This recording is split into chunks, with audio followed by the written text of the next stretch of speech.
It's the Growler with PD&Jay.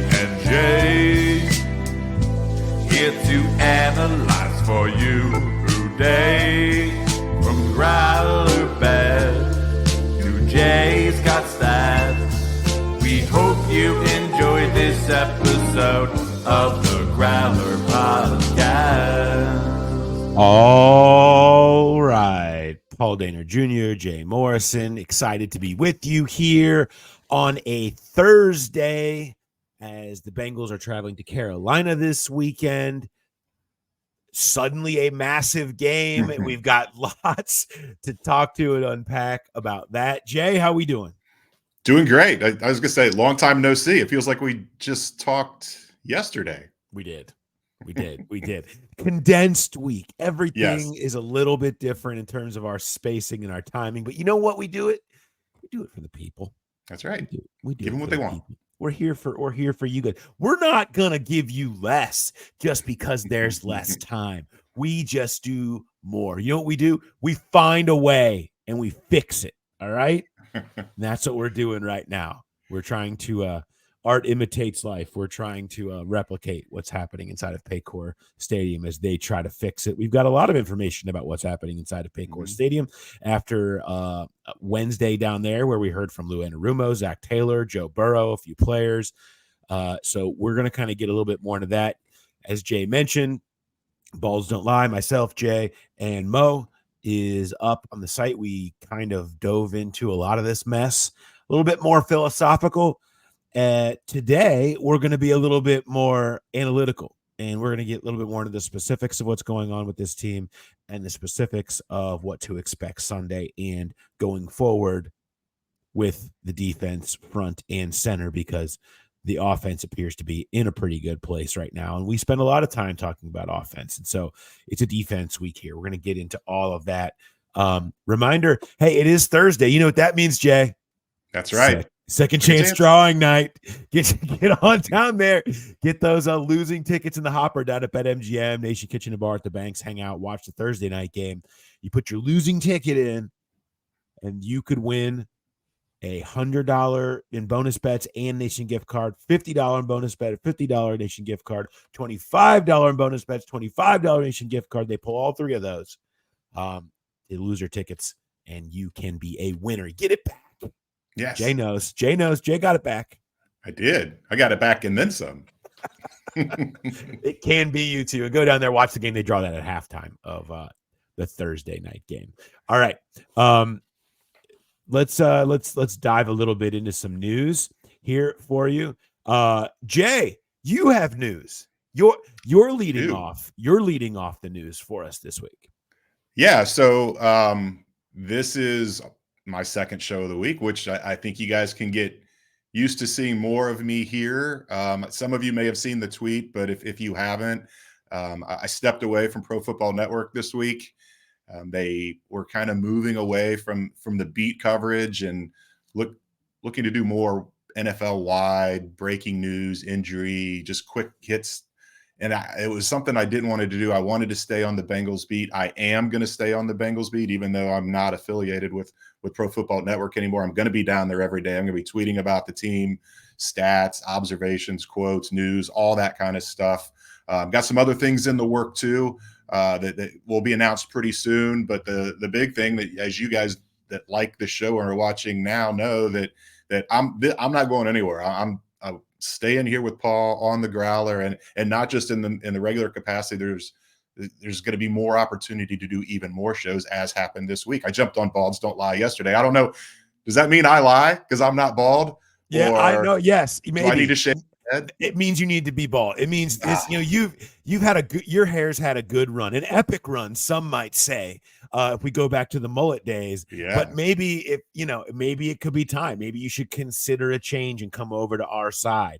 I don't recommend it. I have jealousy over the fact that you still have a strong hair game going on compared to the rest of us. So no, you come in and we can just be jealous of what you have to offer, or maybe grow the mullet back out. And it could be mullets don't lie either. Yeah, I don't know about that. But it was fun. Someone did a computer rendering and made me bald. I can't remember what the genesis of it was. But I sent it out to the family text, and both of my kids are like, "Don't you ever shave your head." Well, it's going to be great because more Jay on the Growler is more happiness for me and for everybody. So I'm excited about it. That part is going to be absolutely awesome. So that's where we're going. That's where we're going forward. We're going next. Of course, we will have the walkout, Jay and I, after the game in Carolina. I'll be in Carolina. Jay will be homesteading, so you'll get it just like this after the game. And Lord knows it could be any number of conversational tones as we get into that one. Anyway, so let's get into some of the news happening with the Bengals right now. Injury report out yesterday. Trey Hendrickson and Jamar Chase on it. No big deal. They hope. I guess we'll see as the week goes on. No big deal. Again, it was a estimated practice report of a walkthrough because after Monday night games, they do a light practice on Wednesday and then do their full practice on Thursday. So I would actually say no big deal is probably the proper tone on that one. But, given everything that we've been through with Jamar Chase to this point, the shoulder showing up limited, just worth keeping an eye on. It's something that we should get a chance to talk to Jamar today. He typically talks on Thursday. I wonder if it happened. I can't remember when this play was, but there was a play in the red zone that he caught the ball right around the 5 or inside the 5. He damn near dragged 3 guys into the way he was fighting to stay alive and get into the end zone was really impressive. And when you do that, you're being held up and other guys are coming in and taking shots. And I wonder if that's maybe where the shoulder thing comes from. But again, hopefully we get a chance to talk to him today. He typically does talk on Thursday and can give us a little more indication on what's going there. And, it just seems with Trey, it's an illness. It seems like that guy's always battling something. And when the lights go on, he's Trey. His lights go off. It's blackout Trey time, and you don't have to worry. I mean, maybe a little limited and an extra snap or 2 off here or there, but I wouldn't worry about that guy too much. I wouldn't feel like I'm watching a Trey Hendrickson game if at some point he wasn't like doubled over on the sideline holding something. It's just that's every single game Trey Hendrickson plays, just like it was on Monday night. A little bit more on him as we talk about some things that Lou Anarumo said in a minute. Joe Burrow spoke yesterday, and the vast majority of the topic of the day was leadership. I think it stemmed from him discussing the need to critically think about his leadership style after the game on Monday night. And so it was a little bit more diving down into that. We'll bring you a little bit, a snippet of kind of some of the best of Burrow on that topic from yesterday, and then kind of touch on it, kind of reacting to what he had to say. So here's Joe Burrow, a little bit of it from his press conference on Wednesday. So you said you were going to do some critical thinking about the type of leadership style you feel is needed for this team. What did you decide on? Yeah, maybe a little more vocal. I'm usually a lead by example kind of guy, but I think I can pick my spots, say some more things. So find those spots this week. With the vocal leadership thing, is that something you did a lot of at LSU or even in high school, or is this something that's going to be new to you? I've always just kind of picked my spots when to do that. I've never really been that guy, I would say, and still won't be a big part of who I am, but there's definitely some spots that I feel like it could be needed. How important is it when you decide to speak up that you do it with authority in your own mind, that you know what you're talking about and not try to go too far into somebody else's job? Yeah, I think those are always the things that you think about. I've always been a guy that just focuses on what I have to do and, speaking up within, technical aspects of football with, routes and concepts and things like that, but never really a big picture vocal kind of guy. So I think that's more what I'm talking about is big picture work ethic, stuff like that. So there's Joe Burrow a little bit from Wednesday talking about the leadership topic. And, I don't know what I have some thoughts, Jay. You lead us off though on what your takeaway is on some of his ideas about vocal leadership and how much it even matters. Yeah, I mean, he didn't seem like it mattered a lot that guys. A couple things he said that weren't on that clip there. That he said, Kelsey Conway even asked him, is it hard to adjust after losing all the? I mean, they lost Reeder and Joe Mixon and these guys. We've talked about the guys that were leaders in the past, and he said those guys weren't really super vocal leaders either, and guys are kind of on their own to do their own thing. But what he was talking about there, the work ethic thing, the general state of where you're at, and not so much pregame speeches. And he even referenced that. He said JT Barrett was the best leader he's ever been around, and the pregame speeches he gave at Ohio State were incredible. He said he's never going to be that guy, but to be more vocal in practice, he is a guy that will go grab a receiver and say, hey, you did this wrong. And the technical X's and O's stuff, he really speaks up. But the bigger picture stuff, get up in front of the team, maybe not necessarily a pregame speech, but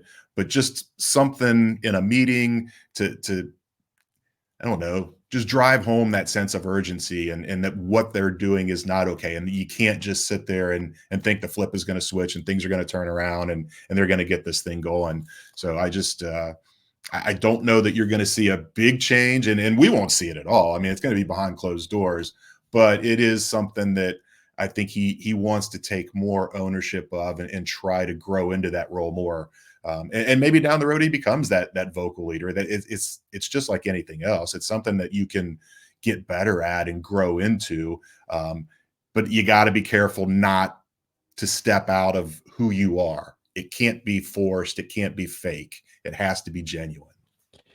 You remember in 21 in the playoffs, and really the entire 21 season was, why not us? Mm-hmm. Right. And that was the whole thing. And why not us? Why not us? And then before the Tennessee divisional game, Burrow gets up on a Saturday night meeting and in front of the whole team says, look, I don't like this why not us thing. It is us. Like, we are the team. It's not like we're some scrappy underdog. We're good enough. We've proven that we are good. That's the type of stuff. Like when you're picking your spots, it's the most impactful time. And because if you talk too much, you start trying to say too much, you're doing exactly what Joe said, going outside of your own personality. Mm-hmm. Joe's leadership style has worked because people fall in line to his work ethic and his intensity. I mean, his everyday focus and intensity is number one in the building. Okay. And that is what sets the tone that everybody follows and stays in line. And I did a story on his leadership style from his rookie year. And I remember Brian Callahan and Zach Taylor and some other people, Dan Pitcher, talking about it's a look with Joe. Mm-hmm. It's like you do something wrong, and there's a look from him that he gives that is just feels like it's crushing your soul, and it's like, because he is taking it so seriously and he is so intense. Getting out there and all of a sudden, giving some speech is not what makes Joe's leadership style. It's actually built for when shit is hitting the fan. Okay. Yeah. Like it's built to keep you focused on the work and the everydayness of being great today.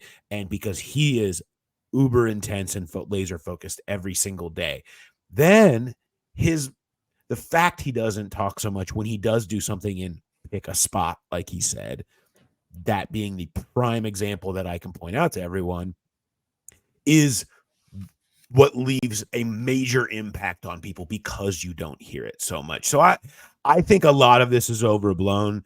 If only for the fact that I think his leadership style wasn't really problematic. Mm-hmm. It's just, hey, Joe, it might be time for you to have one of those moments, right? Yeah. Where you do stand up in the Saturday night meeting and just kind of drop in something to help keep people on track and understanding, like he said yesterday, the urgency and the heightened sense of, the steep hill that they have to climb right now. And so I that was kind of my takeaway of it, was he just needs to kind of understand the moment calls for him to have one of those right now. And not that all of a sudden you're going to see him jumping on a trampoline in the middle of the locker room, telling everybody, "Together, get it together." Like that's not suddenly going to be who Joe Burrow is. He's going to keep it himself. Yeah, I mean, they have 8 captains, and it's always kind of been the way where they have these group of captains that they vote on, and they're all kind of equal. And maybe that's what he does. He steps up and he is the leader, and then the other captains are maybe a rung below him, and he hits those spots. And I was thinking back, listening to him talk yesterday about being yourself and not stepping out of that. And the clip that kind of, I don't know if viral is the right word, but it got played a lot. The one of Andy, the pregame speech. Let's go out and play hard and have some fun. And it didn't sound like a leader. It was something that was actually kind of mocked. And that's what you have to be careful of. And you pick the right spot. What you say is impactful. It's not like, let's just go kick some ass today. That's not it. It's seeing something that needs to be addressed and addressing it. Yeah. So that's where that stands right now. And after what Joe Burrow had to say on Wednesday, let's flip forward here and talk a little bit about the defensive side of the ball a little bit more specifically. So we speak to Lou Anarumo yesterday, and obviously there was, Lucy, you got some splaining to do. Big I Love Lucy fans here in this current Burrow generation of Bengals fans. Yeah, right. Look it up, folks. I mean, that's outside of even our demographic. But I watched it a lot. You're a big I Love Lucy guy, Jack? I don't know if I was a big fan, but you had limited choices growing up, and my mom would watch it a lot, so I ended up watching it by default. Yeah, shout out Lucille Ball. Yeah. And so we talked to Lou Anarumo, though, and he was kind of talking about some of the issues, explaining through some of the issues. The conversation was obviously about what went wrong and what comes next, and a big part of that being, Sam Hubbard's struggles to get any kind of pass rush, things like that. Jay and I are going to talk a little bit about what they're going to do, what we get the impression that they're going to do, and what we would do here in a second on a few of the major defensive topics. But first, let's bring in Lou Anarumo on specifically things that were kind of hovering around that defensive line, the lack of pass rush, and the issues that they are facing there right now.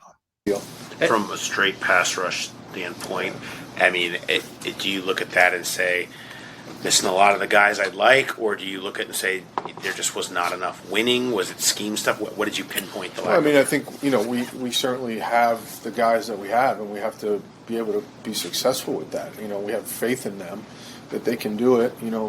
Trey had another one, pressured on another couple ones. So we just have to generate some with some of the other guys and maybe do some different games and things to free them up. But then when you're playing against a quarterback that can scramble like that, you got to make sure you're lane discipline as well. So it's a combination of both. Lou, Sam's been a guy, obviously, that you can count on week in, week out, and he doesn't appear to be off to such a good start. Is there anything you can point to with that? And is it still him coming back from the injury stuff?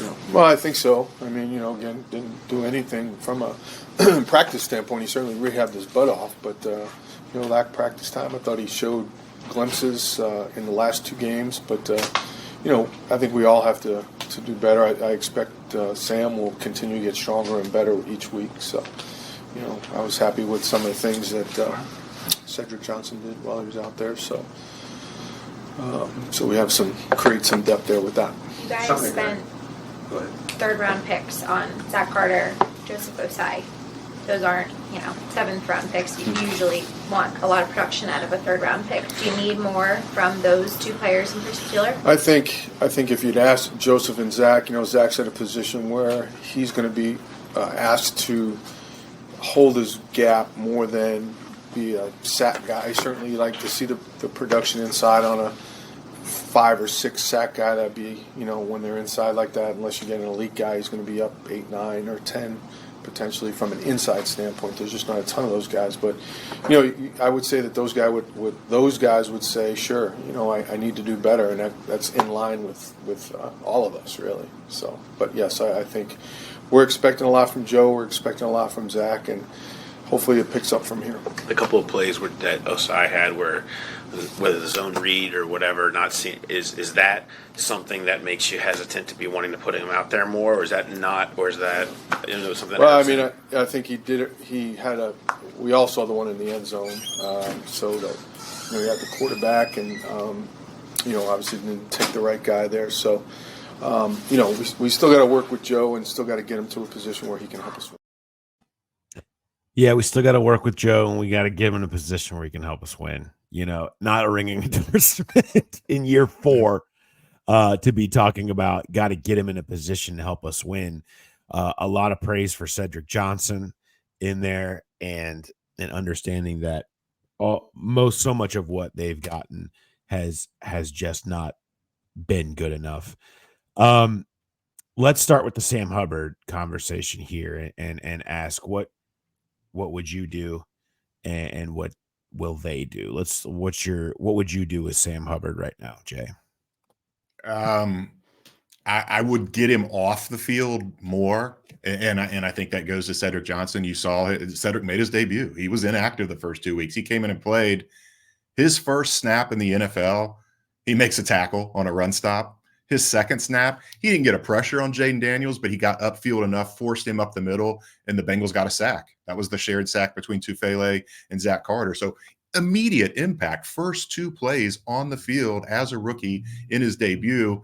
So yeah, get that guy out there some more. It's gonna as much time as you can give Sam off, it's gonna help. And I think that's why we saw Cedric play as much as most of his snaps came in the fourth quarter. So that's what I would do, is get Sam off the field a little more often, try to keep him fresher later in the game. I don't know that benching's the right answer right now. Sam said yesterday he doesn't want to talk about injuries, and they're still talking about him working his way back. So we don't know where he's at health-wise. They need him. He has to play whatever percentage he's at right now. But I think that's the key, is not taking him out of the starting lineup, but getting him off the field a little more often. And 1, it keeps him fresher. 2, it helps Cedric Johnson develop. The more snaps a rookie like that gets, the better. And maybe he shows he is the guy that deserves to be in there more often, possibly starting. I don't think you don't pull that trigger right now, but you get to evaluate it more when you see him in all different situations, instead of just, it was 10 snaps that he played Monday night. Yeah, I mean, the Miles Murphy injury just really shows up when Sam struggles like he has, and this was your concern. They wanted him to be in more of a rotation this year. Yeah. That was part of the plan of what they were going to do going forward. And look, I mean, the guy had ankle. He might not want to talk about injury issues, and I get it. He had ankle reconstruction. There was a tightrope surgery. Like he's a older veteran player, most tenured Bengal. Like this stuff happens, and that's a tough one to overcome and still be yourself on the other side. And I think we're seeing that he doesn't look like himself, and the numbers bear that out. I mean, we talked a little bit about it yesterday, but when you look at what Trey Hendrickson has been doing at the top levels, and then you look at what Sam Hubbard has been doing at the actual bottom. I mean, whether you're looking at PFF's raw data, you're looking at grade, win rate, true pass set win rate. I mean, Hubbard in PFF pass rush grade is 204 out of 204 qualifiers at the edge, with Hendrickson right up at the very, very top. And that applies to the defensive tackles that you've had in there as well. Even when Sheldon Rankins and BJ Hill have been healthy, it hasn't been exactly dynamic. They've been okay.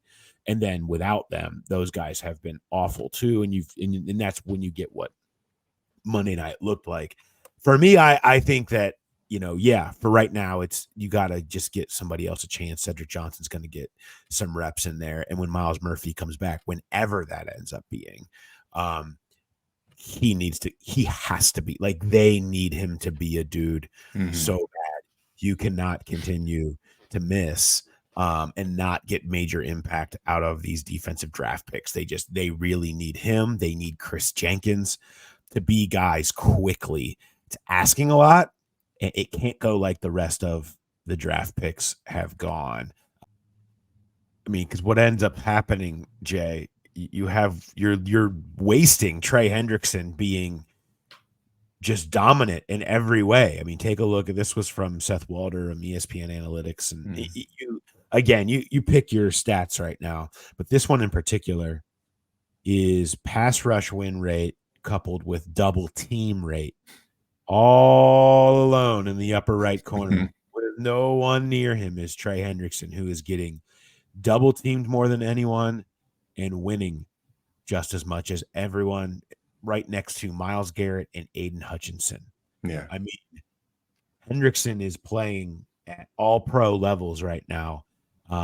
And with no help, with no help, and teams are just going to focus more and more on him. And so you have one-on-ones everywhere else. You just have to get guys winning over there and find a way to get by until Hill and Rankins come back and can give you a little bit more.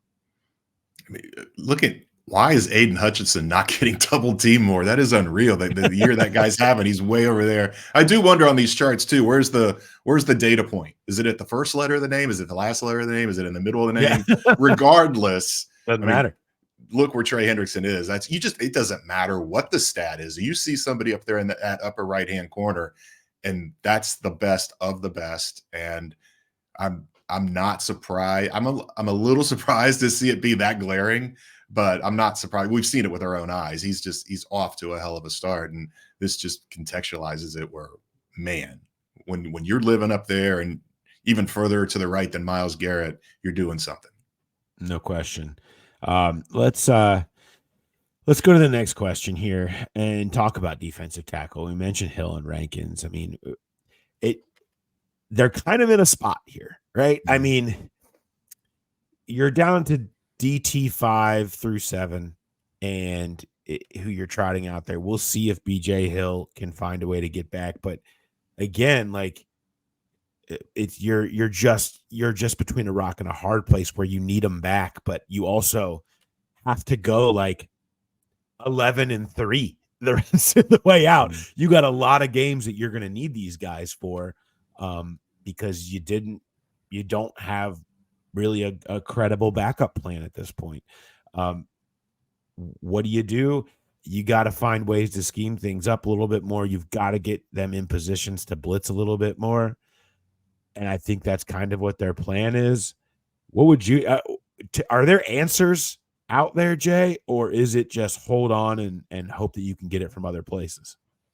The answer might be the medicine man. I mean, yeah. How do you get Rankins and BJ Hill back? And you wonder about Rankins. He tried to play through it, and that happens sometimes, or you heard it worse. And BJ injured his chasing Patrick Mahomes down to the sideline. An incredible play. I don't know that you don't see the answer on the roster. It's those guys are going to have to, Zach Carter, Jay Tufele, they're going to have to pick up the slack. I know a lot of people ask about moving Sam Hubbard inside, and maybe he would be better in there, but he's fine as a pass rusher in there, but he just doesn't have the bulk to be in there and be an every down defensive tackle in there. So I don't know. I mean, short of going out and getting somebody new, I don't know what you do except just hold the line and wait and see how long it takes for BJ Hill and Sheldon Rankins to get back. And you're just, I think you have to sink or swim with Chris Jenkins too, out here playing with the club on, because look, he was really good at Michigan. He showed, I mean, pretty solid for a debut in a limited sample size. Yeah. He was okay. I think you got to lean into it. I mean, I'd rather go with the unknown of what comes next with Chris Jenkins rather than pretty known of what's happening right now with whether it be Zach Carter or Tufele or whoever you're throwing in there. Hell, you know me. I'm a big Dom Davis guy, right? Like, I don't forget those preseason games. No, give me a shit. Give me some Dom Davis shot at this point. They don't appear interested in such answers, and I get it. But that said, I think you've got to sink or swim with your investment. a lot of them are sinking, but at least you have another new one that maybe you can see if Chris Jenkins can quickly be that guy for you. More snaps for him, as many as he can handle. I understand limiting him in his first game. He coming off thumb surgery, a lot of variables there. But I think for me, you need to lean in Chris Jenkins and just say, hopefully you can go be a guy. Let's find out. Right? It's better than what we saw last time. All right. Jordan Battle and DJ Turner. There's been a lot of discussion about their lack of playing time. Jordan Battle with 1 snap, DJ Turner with barely any. Of course, DJ Turner's barely played this year, but he had an interception of Patrick Mahomes that was called back due to the Dejon Anthony penalty. And, they liked what DJ Turner was doing in camp. He just got beat out by Dax Hill. Where do you fall on the idea of getting Jordan Battle and DJ Turner more playing time as a part of the fix? Yeah, I'm all for getting DJ Turner on the field more and see what he can do in the slot. Maybe give Mike Hilton a little more time off. The Battle thing, I don't know that Von Bell has been a problem. He hasn't flashed, he hasn't stood out, but you're reeling right now. And the whole reason Von Bell is here is to get guys settled and to make sure everything is the communication is good. And I always felt like once that happened and they felt comfortable that maybe we would start seeing Jordan Battle a little bit more. But even if the communication is where they want it right now, 0-3 is not. And I just don't know that you can take that chance and get Jordan Battle on the field more. Now, maybe you do it in some special sub packages, but even then it's a little bit different than the Dejon Anthony thing where he's coming in on third downs and guarding tight ends. That's one thing. I don't know where the role is for Jordan Battle unless it's in place of Von Bell. And I don't know that that's the right thing to do at this point. Maybe if they can start stacking some wins and this thing gets turned, then you can start seeing a little more Jordan Battle. But right now, I think you got to still ride with Von Bell and keep your leader and keep your traffic cop out there on the field. Yeah, I think there are pros and cons to the idea of Jordan Battle, right? I mean, there pros is I think you're going to get more speed. You're going to get a younger player.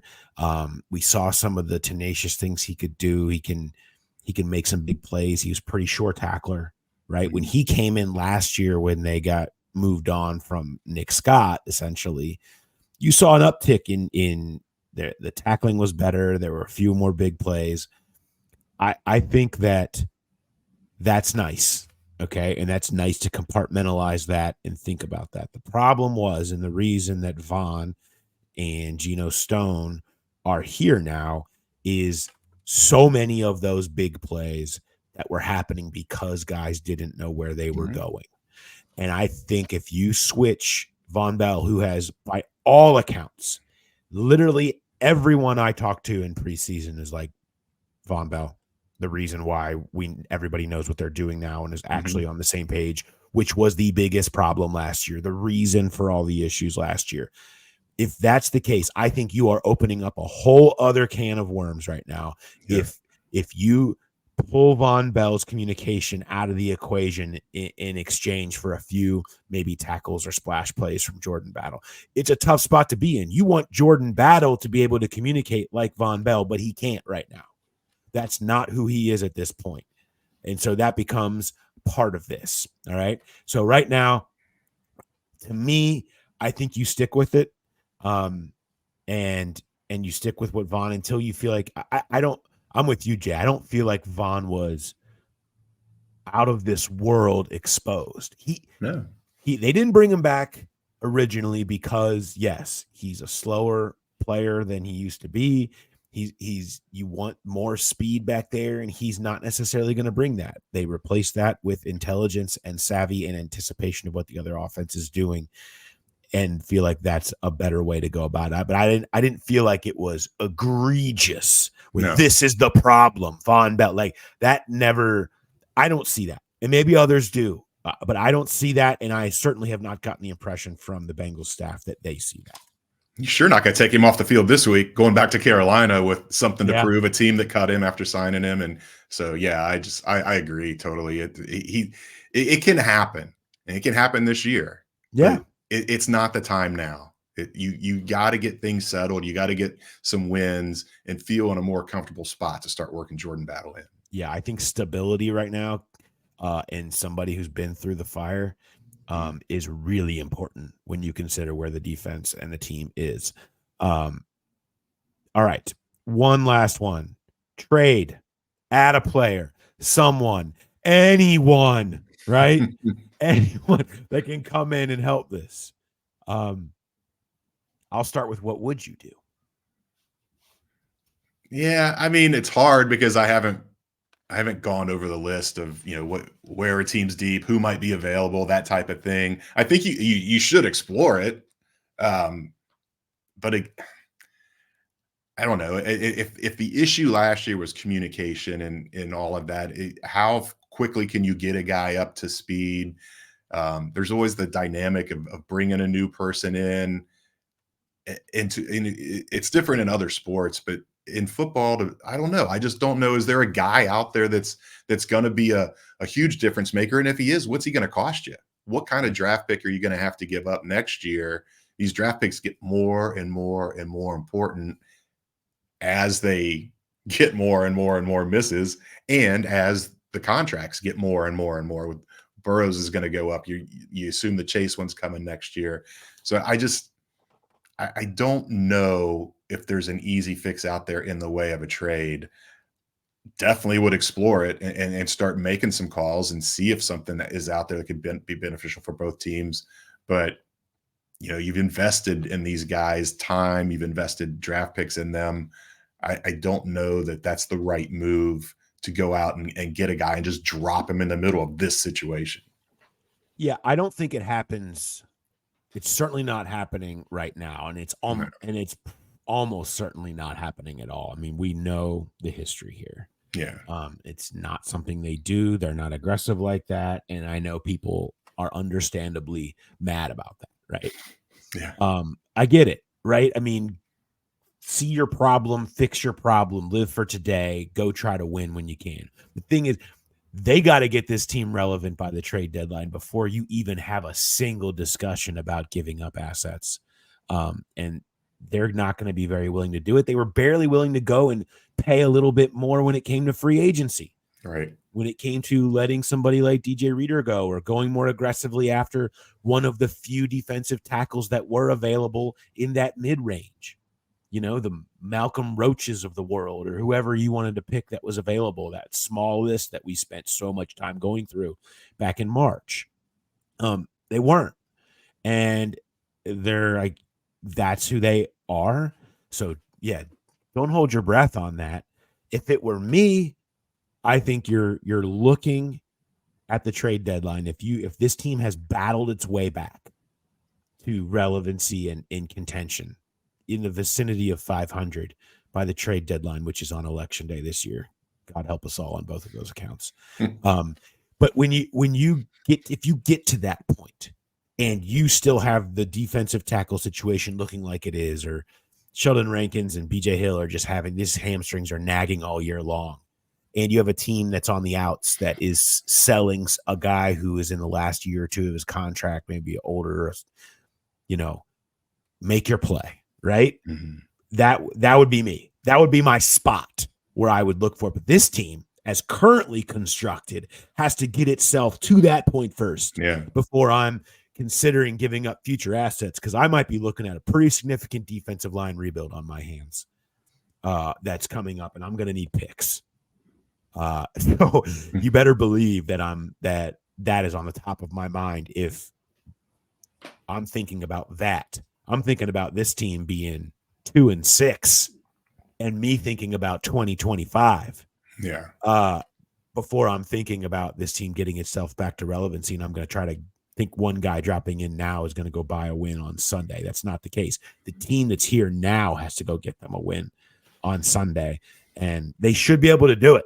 They should be able to go beat the Carolina freaking Panthers with Joe Burrow in this team as currently constructed. On that note, Jay, yes, let's head to Carolina. Let's start talking about this game. And there is no better place to talk about the Carolina Panthers than with our great friend of the program, our guy, Joe Person down in Carolina. Let's head down to the conversation we had with him. All right. Thank you, everybody watching on YouTube. We love having you here watching us on the YouTubes. Go to the QR code and you can go get some Growler Pod merch. Use Growler Pod as your promo code. And you can watch our conversation with Joe Person. It's a separate down there. It's probably down in here somewhere, maybe over there. Not really sure, but you can go watch that. That is up on the YouTube channel. And so we'll pick right back up post Joe Person interview. All right, Jay. Great talking to Joe. Yeah, as always. Yeah, I talked to Joe yesterday, and like I said to him, I thought there was a pretty good chance that one of these two teams would be 0-3. Did not think it would be the Cincinnati Bengals. Did not think that we would be talking about another battle with Andy Dalton. But as a lot of Bengals have been saying over the last few days, here we are. Yep. We're in the middle of it. We're in the middle of it. And so off we go. Let's break down a little bit of what's going on with Carolina. And what were some of your takeaways from what Joe was saying about the spot that the Panthers are currently in and through a Bengals lens? Yeah, I mean, it's a tough spot they're in because they've got some real decisions to make with Bryce Young. But as far as where the Bengals are concerned, it's Andy, and it was a night and day difference with what he did in Vegas. And I don't know that there's anything that scares you about that offense. With Washington, it was like, okay, you're talking about, a top 5 draft pick and the unpredictability of a rookie. And there's really nothing about that Carolina offense that should scare the Bengals. The problem is, the Bengals defense, what's going on with themselves. So, what Joe said is Andy just got in there and made the right reads. He made some really good throws, and that was one of the things that was the most surprising. Was it wasn't just them scheming and getting guys open, and he was hitting the easy throws and the checkdowns. He made some really, really impressive throws, but I don't know that how sustainable that's going to be. That's still not a great team, and you're still talking about an older quarterback, who's a career backup now, and I think the glitz of the win in Vegas is going to be a little bit different this time when he comes home and has a start against the Bengals and they're off the schneid. They've got that win. You catch teams by surprise when you make a change like that. And I don't think the Raiders, even as bad as the Bengals are struggling, the Raiders aren't the same caliber. And so I think the Bengals should be able to handle Andy Dalton in this game. I mean, that Raiders defense is kind of a mess too. Yeah. And now no one is going to be crowning Cincinnati after what happened on Monday night. But I also do think that they can be solid enough where Carolina shouldn't look like that. Does that mean they will? You can't count on a damn thing right now with this team, specifically on the defensive side of the ball. Theoretically, they should be able to contain Andy a little bit more. Let's run pass or boot this. Okay, I got one for you. All right. So a lot of eyes on what's going to be happening with, Carolina's defense has not been very good. Carolina's defense similar stat-wise to where Washington was coming from, bottom of the league, type of defense that can be exploited. No Brian Burns anymore. No Derek Brown anymore. Speaking of names from March, back when we were talking about what can you do? Can you trade? Can you get Derek Brown somehow out of Carolina? I'm sure they were wishing that they did until his injury. Yeah. But that said, let's talk about, does someone score more than 35? Does someone score less than 20? Does Evan McPherson miss another kick? Run, pass, or boot. Most likely to happen on Sunday in Carolina. Someone scores 35 or more. Someone scores 20 or less. Another McPherson missed kick. That's tough. I want to lean towards 35 or more because I do think the Bengals defense is going to get some stops. You're not going to see Carolina fail to punt the entire game. If the Bengals offense can play the way they did against Washington and get 33 points, they're going to get even more drives against Carolina because there's going to be more stops. You maybe a turnover or two, maybe a short field or two. I really do think the Bengals offense has kind of found its rhythm and getting T back. So I'll slightly lean run on plus 35. I'll pass on under 20. I could see it happening. I could see it just being a turnover fest for Carolina and the Bengals defense kind of finding themselves a little bit. And maybe they're still giving up yards, but they're coming up with a little bit of a pass rush here or there, or a get a fumble, get a turnover, get something. And then I don't know.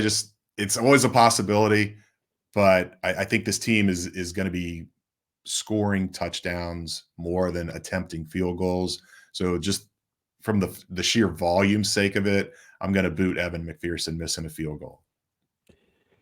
I was a little worried about this hurricane, Jay. Little worried, one, about getting into Charlotte, and two, then it's like, yeah.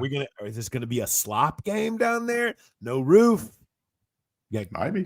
I mean, it could get so that could bring bring low points, and the McPherson miss a little bit more into play. We start talking about what doesn't look like should be gone. Yeah, it does. You're getting residuals. Yeah. At that point, so you're not getting that core. The tour de force is happening over the next couple of days. But had me a little concerned when we talk about what could happen. They don't want the rain.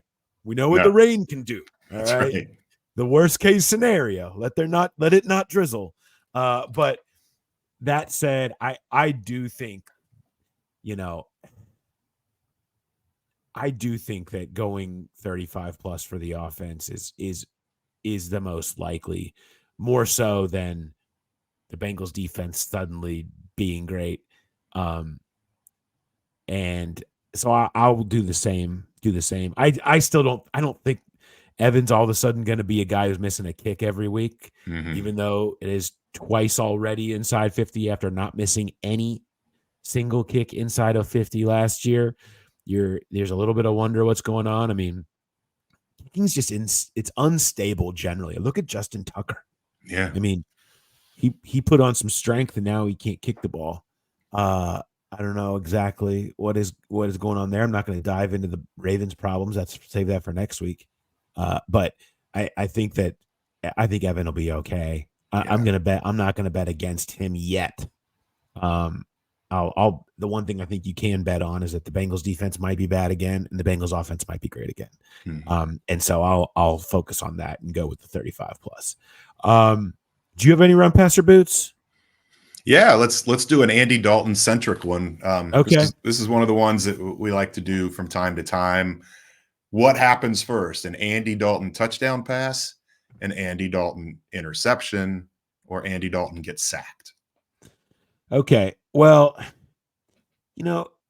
Andy, for Lord knows, everybody knows about good Andy, bad Andy, right? I mean, we don't need to revisit those. Although there's some of you that are new, that are Burrow disciples that have come over, might not know about good Andy and bad Andy, but in primetime Andy, which is kind of just a goblin essentially, he can have bad days, obviously, and then when it goes bad, it has gone really bad. That said, even then, he's not like, he's still pretty safe.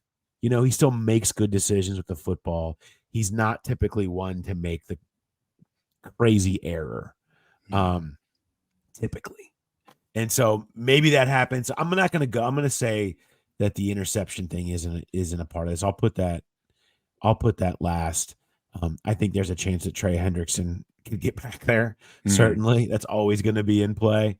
Probably more likely the touchdown pass. So I'll run with touchdown pass, and I will pass on sack, and I will boot the interception and trust in Andy's decision making being okay. Yeah, I'll flip it and go. I'll run with sack. I'll pass on the touchdown pass, and I'll boot interception too. Carolina does have a pretty good. Joe talked about Chuba Hubbard is a a solid running back. He's run the ball really well. He's over 5 yards per carry, and then maybe they lean into that run game more. And even when they're down in the red zone, if they do score touchdowns, it might be on the ground as opposed to Andy throwing them. Andy's made 3 starts against the Bengals since he left. He's only thrown for 403 yards combined in those 3 starts. And he does have 4 touchdowns, no interceptions, and he's been sacked 4 times. So if you just look at that, the touchdowns and the sacks are the most likely, and he's yet to throw an interception against the Bengals. No reason to predict it right now for Sunday. He has certainly had their number, and boy, you thought the one against the Cowboys in 2020 felt like he was sticking it to him. Wait and see if he goes and sends them to 0-4 with the Panthers on Sunday. That would be a tough one to swallow. All right, Jay, you got some stats for me? I do. Speaking of 0-4, we've done the 0-3 stats. The 0-4 stats are even more damning. There is only one team that has ever done it, 0-4 to the playoffs. It was the 1992 Chargers. 104 teams have started 0-4 since the expanded playoffs. The 92 Chargers did it. I was going back and looking at the 0-3 teams, and there's 4 teams that went 0-3 to the playoffs since 90 when they expanded. There's 6 teams overall.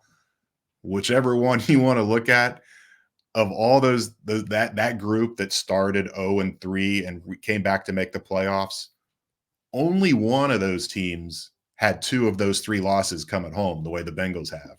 Again, the 1992 Chargers. So and that team went 11-1 down the stretch to do it. So it's just something that it's unlikely, and the fact that 2 of those 3 losses have come at home, it makes it even more unlikely. And 0-4, you can pretty much write it off, which I don't think that's a surprise to anybody. Get me Stan Humphries on the phone. Let's do it. Actually, my first, this is a random aside. My first professional interview ever, like of a true NFL player, was Stan Humphries. It was my first job back in like 03 or 04. And I was working in the middle of nowhere in Arkansas, and his daughter was playing on some AAU team that came to Searcy, Arkansas for a tournament, and he was the coach. Wow. So I went and did an interview. They actually had this incredible girl on their team who she was born without half of her right arm, and she used it to hold the ball up, and she was unbelievable. She averaged like 15 points a game. And so I was kind of doing a story on her, and I interviewed Stan Humphries for it and talked to him about, teams like the 92 Chargers that he led to that 11-1 finish. And of course they made a great run that year. But that's what I need to do. I need to get Stan back on the horn. Let's talk about what happened with those 92 Chargers. Maybe get some Marion Butts stories or some Natron Means. Let's go. The Bengals were one of those wins in that 11-1 stretch. They beat the Bengals in Week 15, 27-10 in Cincinnati. Yeah, no doubt. All right, so that's my Stan Humphries drop in there. Let's see, Jay, you got any more stats? I do. This was a fun one. So you saw it again. We've seen it twice now. Saw it at Kansas City. We saw it Monday night. Bengals giving up a touchdown to an offensive lineman, the thick 6. Love it. And so I was curious, how many teams have given up multiple touchdowns? And I didn't just go offensive linemen. I included defensive linemen or linebackers. Sometimes you see those guys come in as the extra tackle eligible in the jumbo sets. So the NFL record for most thick 6s allowed in a season is 2. So the Bengals have tied it. So then I was like, well, I wonder, has anybody done it in back-to-back games? This is the 3rd time that it's happened. The New York Jets actually gave up 2 in the same game, both to Mike Vrabel of the Patriots back in 2005. The only other team that has done it in back-to-back games, Zach Taylor was on the staff. It was the 2018 Rams, gave up thick 6s in weeks 13 and 14. And of course, they rebounded from that and went to the Super Bowl. But yeah, a lot of time we still have 14 games to go for the Bengals to give up another thick six and set an NFL record. Zach Taylor, incredibly susceptible to offensive linemen catching touchdowns. Unbelievable. He has to get that's unbelievable. It is. Oh, wow. We'll have to ask him about it tomorrow. Yeah, no question. We will have to ask him about how many has he seen more thick sixes than any individual coach in NFL history then. Wow. Now we're deep. Now we're going deep. All right. Let's get into our Bengals Growler bet. All right. So we had no winners last week. Couple that were very close, but no winners. This week, Bengals Growler bet. There's only one place we can really go. It was just a matter of how we were going to do it. And that is we are going to do Andy Dalton passer rating. Okay. Andy Dalton passer rating. I won't make you go to the decimal point. I mean, we're not going to make you get, last week he was 123.6. I won't make you 0.6 this. It's a little cruel, but I will make you have to hit the number. So you don't only got to give me the 3 digits or 2 digits, depending on how you think this is going to go. Send those to the Growler Podcast at gmail.com. Your submissions to the Growler Podcast at gmail.com, or you can drop them into Twitter with hashtag Bengals Growler Bet, and you can win a bar bill paid for at one of our live shows down at BetMGM Nation Kitchen and Bar. Will hook you up with that. All right. Andy Dalton passer rating. He has had 24 games in his career of at least 120 passer rating, including his first game against the Bengals in 2020, where it was kind of the Andy Dalton show on that day. Are you going to say he's going to go back and get close to that number from last week, or are you thinking the Bengals have a plan that will work on Andy? Yeah, more so the plan. I do want to clarify though. So let's say he does have 123.6. What's the winning pick for a reader or for a listener? Is it 123 or 124? Well, you round up. Fair. I will go by the actual first 3 in the number, so I'm not rounding up. So 123.9 is still 123. That's correct. Okay. All right. I mean, if we're really getting down to that level of minutia where someone's like, I'm not going to go there. I don't want to go worried about that 0.9. No, we're going with the first 3 numbers on it regardless. No rounding. All right. I'm going to go 92. I think he has a decent game, but nothing special. Decent game, nothing special. That's fair. I think he has success. I think he does fairly well. I'll put him up over 100, but yeah, I don't think it's going to be like last week. I mean, no Thielen is going to hurt a little bit. That's notable. Damian Lewis, the other guard, is going to miss the game, so you got a little bit more offensive line woes. Not that it matters much against these Bengals tackles right now, but maybe they pull something out of a hat there. So I'll say 101 and say it's a solid game for Andy. Probably doesn't make any mistakes, has a couple of big plays, but outside of that, it's not going to be quite like it was last week. That's my guess. All right. That said, let's wrap it. Predictions time, Jay. What do you got? Yeah, I think they get in the 30s again. 35, even though I ran with that on the run passer boot. I think that might be asking a little too much. I'm going to go 31-16 Bengals. I just think it's the urgency has to be there. I think it's a little bit of smoke and mirrors. It wasn't just the quarterback change in Carolina. There's still other issues there. You mentioned it, Thielen being out is going to hurt. Defense is not very good. The Bengals offense is clicking. I just think that this is going to be a game where they get right and they take some frustrations out on the poor Panthers and win handily, 31-16. That's kind of like my prediction from last week. Yeah. which was exactly how the game went, except did not see the defense being that poor. I thought the red zone is really what changed so much there, because last week I had 35-19, thinking that Washington would still kind of struggle with some of their red zone issues, somewhere Lou Anarumo's group had been really good. And then what happened? All Washington did was just trot into the end zone over and over again. And so that ends up being the difference in kind of how that game played out. I still think their defense is going to struggle. They might force a few more field goals. I still think they have problems, but I do think the offense has really rounded into shape. You've seen that for 3 straight weeks. You've seen them tick the next level up. They are fully healthy there. They've got what they need. With Chase and Higgins and the 2 tight end sets working so well. The running game has been ridiculously efficient. They've gotten explosives. Chase Brown has been really good. I mean, it just seems like everything they have going offensively is top in the league. And they are going against another poor defense. That should be enough to get them enough points. It's going to come down to, something that we talked more about the first 2 weeks and less about last week, and that was the run defense.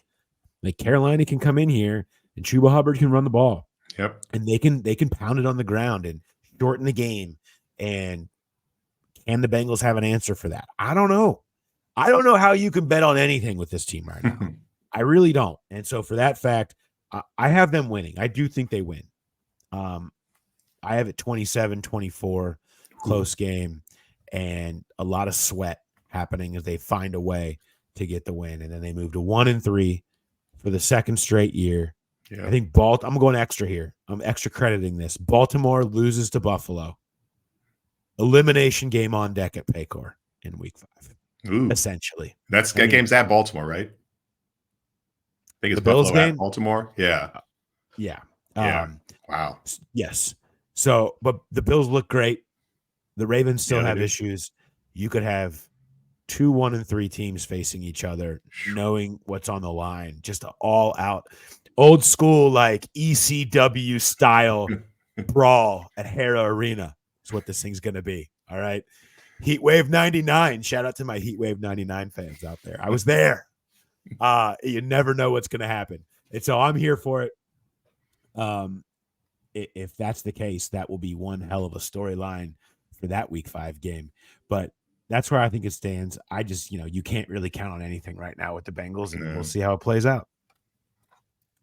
All right. That wraps us up. We did it. Yeah. We got through it. Who they like tomorrow. So if you have questions, there are a ton of them in the inbox right now. But if you have some other ones that you want in there, make sure you get those in to us, and Mark will sift through those, and we'll talk through all your questions on Who Dey Light tomorrow. The Growler Podcast at gmail.com. Send those questions in. We'll get to them. And then Jay and I will talk to you again after the game in Carolina. All right. Thanks everybody for listening, and we'll talk to you next time. Have a good one.